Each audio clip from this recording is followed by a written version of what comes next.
Hello everyone. In this video I will explain you the AC analysis of common emitter BJT amplifier. When you do AC analysis, after you make DC analysis, you pass to AC analysis. But how?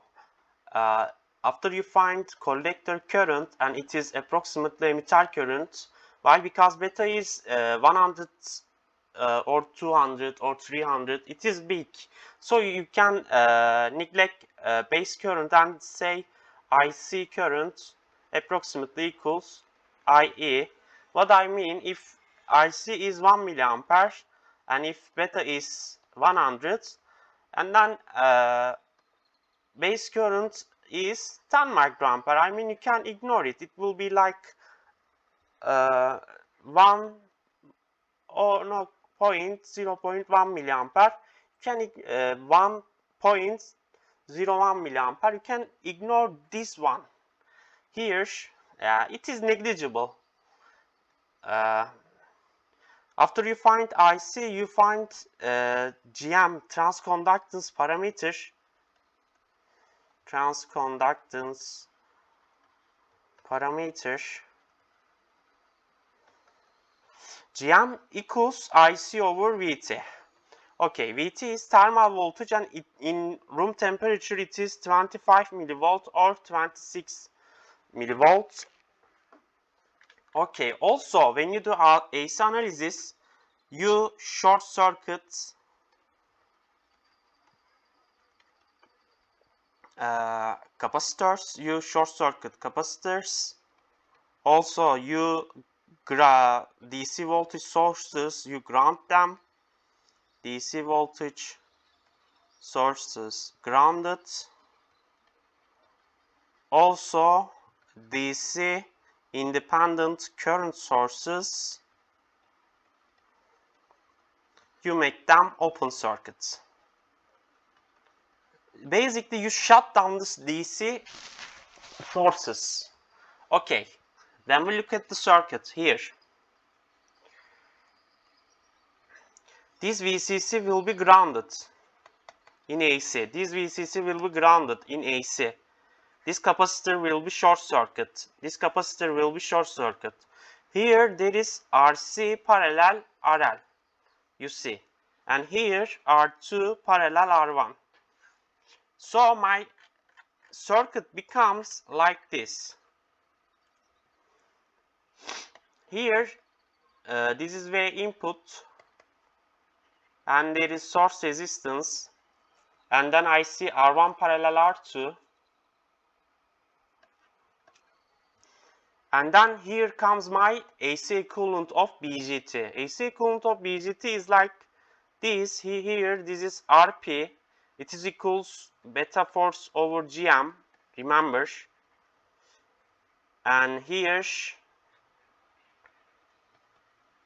IC current which equals beta force times IB, and then here RC is grounded and RL is grounded, and this voltage is V output, and also there is RE resistance here. Okay, so let's now look at what is gain, what is input resistance, and what is output resistance of common emitter circuit. Okay, let's first look at input resistance because it is the easiest one. Input resistance is the resistance we see from this side. This side. Okay, this side, what we see? We see R1 parallel R2 one way, and the other way is VB over this current is IB.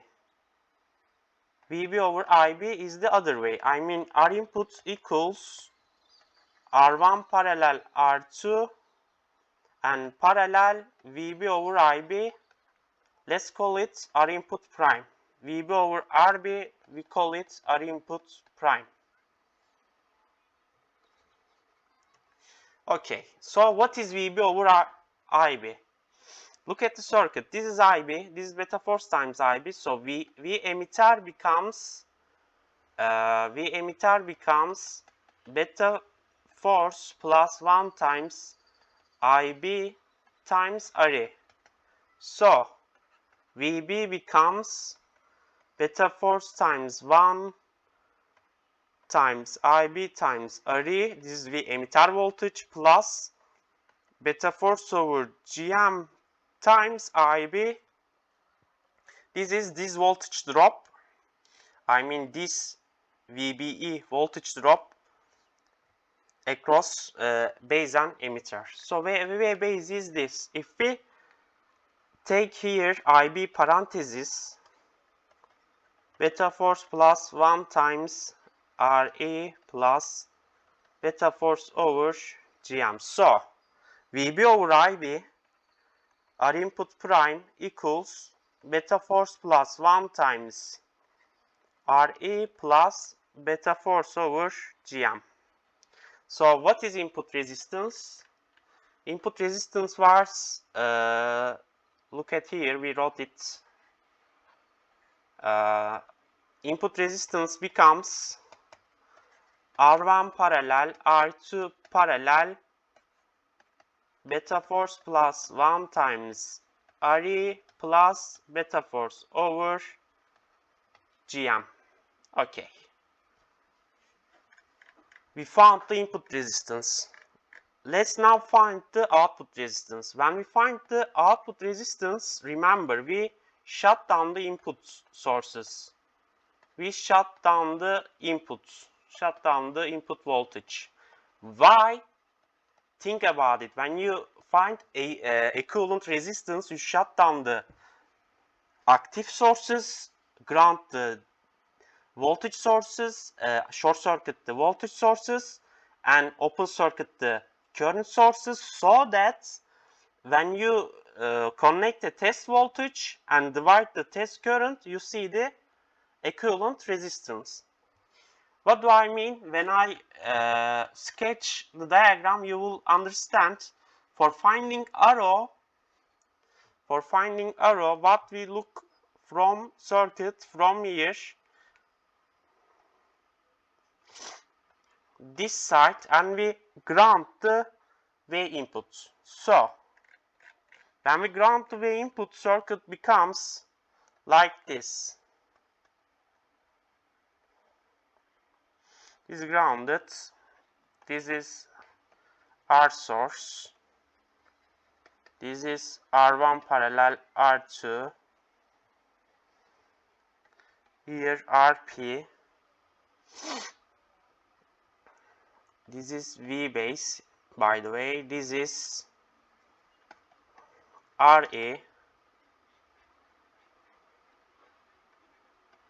Beta force times IB here. RC. And we connect the test voltage. V test. And we find the ratio of V test over I test. It will give me the output resistance. Let's look at the circuit.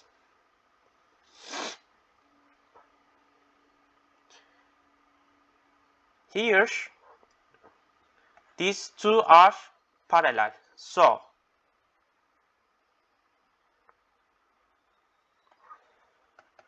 R source parallel R1 parallel R2, and then RP, and then RE here,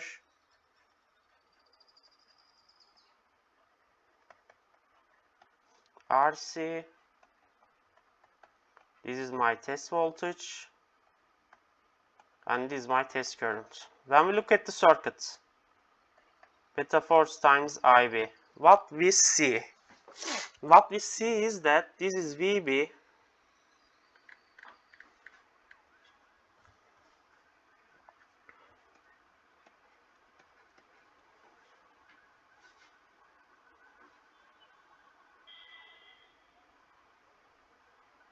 times IB, VB.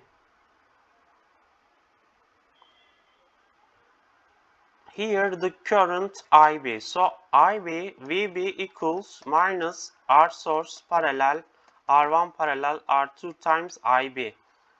Also VB equals beta force over GM times IB plus beta force plus 1 times IB times RE.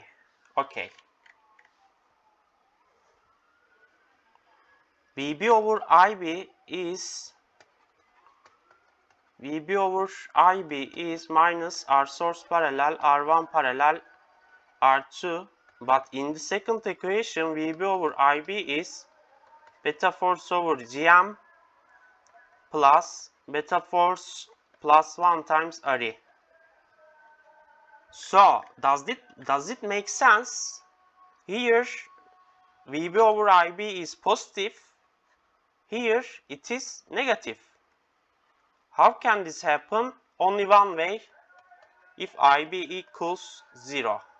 If IB equals 0, then my circuit becomes, here beta force plus IB also equals 0. This current will be 0. So V test over I test becomes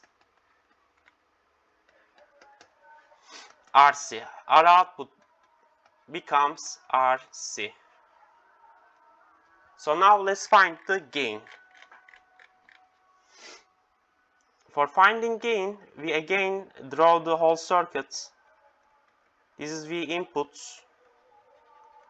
This is R source, okay. This is RP.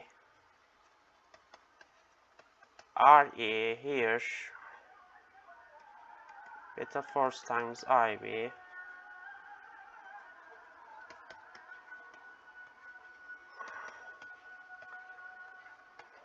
What is gain? Gain is V output over V inputs. Okay. Here, when we look at the circuit, this is V base. Okay. Let's write it.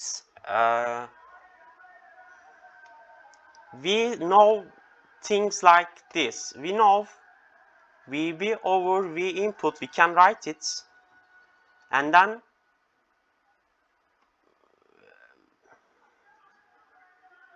VO over V base.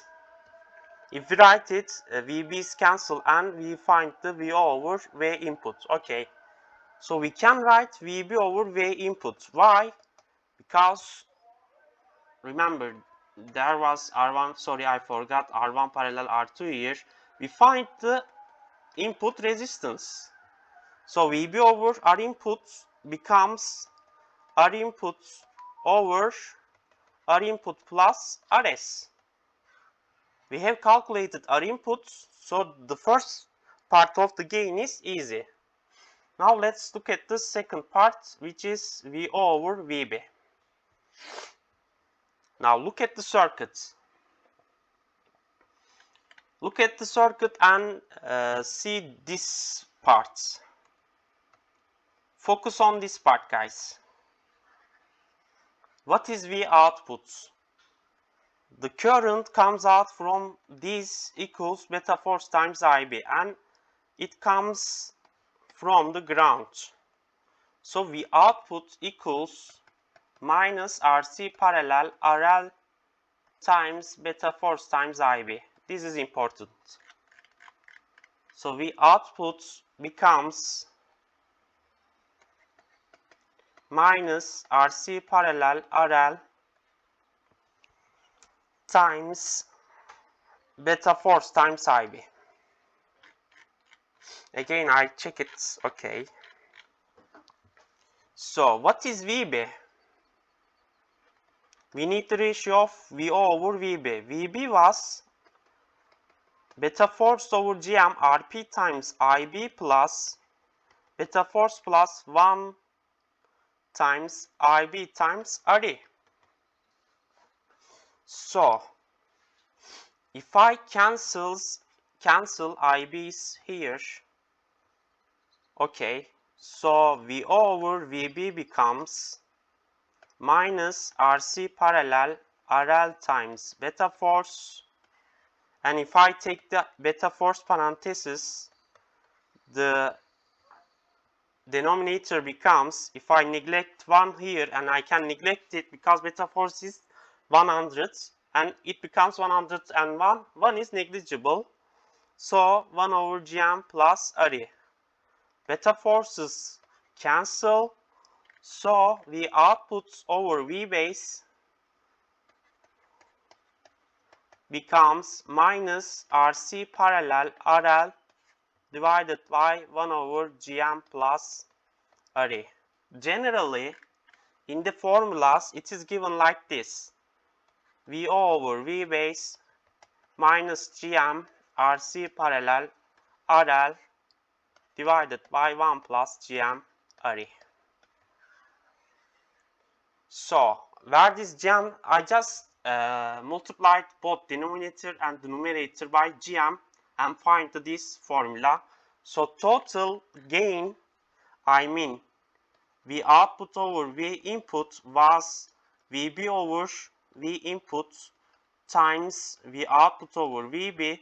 So it is equals, remember the first gain, first part of the gain, it was R input over R input plus RS times minus Gm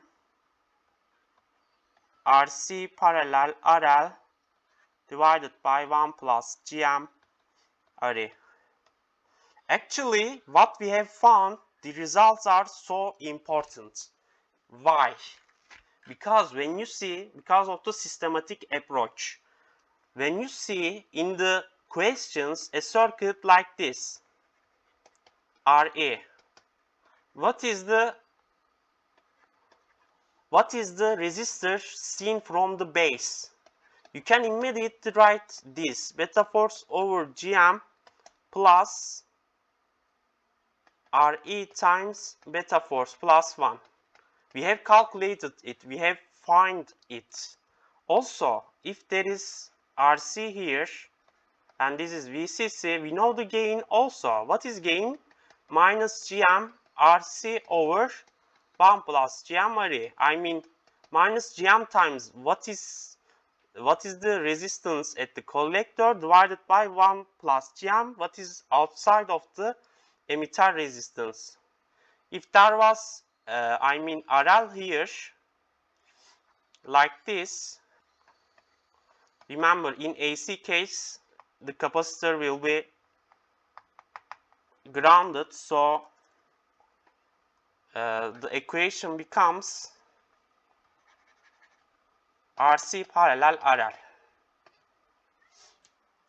These results are important, and remember them when we solve questions. You will understand its importance. Thank you for listening.